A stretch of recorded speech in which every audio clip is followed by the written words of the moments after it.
A top official at the IRS apologized today for a 2010 conference that cost more than $4 million. Farris Fink told a House hearing his division followed rules in place at the time, but he acknowledged nonetheless the spending was excessive.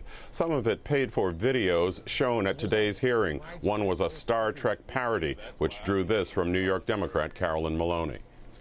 Not only was it a monumental waste of well over $50,000 of taxpayers' money, but I would say it is an insult to the memory of Star Trek. I could do a better Captain Kirk, but I think I recognized one of the panelists in the video. Mr. Fink, were you Mr. Spock in that video?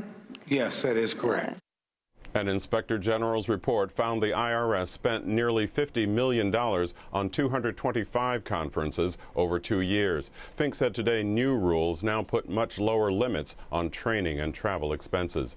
Senate Democrats and Republicans blocked each other's proposals today to keep student loan interest rates from doubling. Republicans wanted to tie rates on federally subsidized Stafford loans to 10-year Treasury notes, meaning they would rise as the economy gains. Democrats sought to extend the current 3.4% rate for the next 2 years. Barring congressional action, the rate goes to 6.8% on July 1st.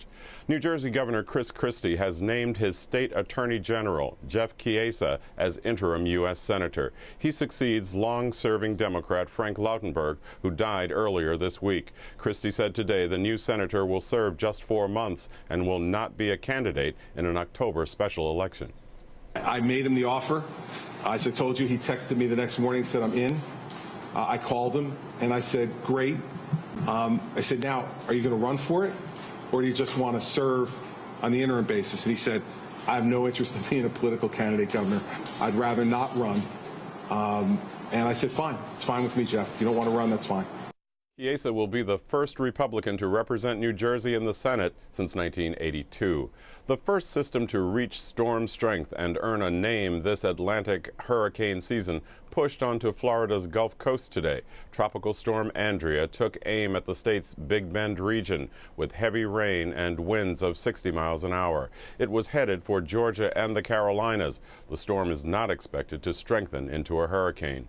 Rescue crews in Philadelphia finished searching a collapsed building today as an investigation began into how it happened. 6 people died yesterday when the 4-story structure fell as it was being demolished. Mayor Michael Nutter faced questions today about problems at the site and the contractor's history of legal and financial trouble. Something obviously went wrong here yesterday and possibly in the days leading up to it. That's what the investigation is for. But, I mean, the simple answer to your question is you have demolitions all the time with active buildings next to them, and they're done very safely in this city all the time. The building fell onto a neighboring Salvation Army thrift store. In addition to those killed, at least 13 people were hurt. In Turkey, protesters again defied Prime Minister Recep Tayyip Erdogan. Thousands marched in Istanbul, jeering and carrying signs demanding Erdogan's resignation. They vowed to keep up the demonstrations that began a week ago. Meanwhile, Erdogan, winding up a trip to North Africa, charged that terror groups are involved in the protests. On Wall Street, stocks broke a 2-day losing streak. The Dow Jones Industrial Average gained 80 points to close at 15,040. The Nasdaq rose 22 points to close at 3424.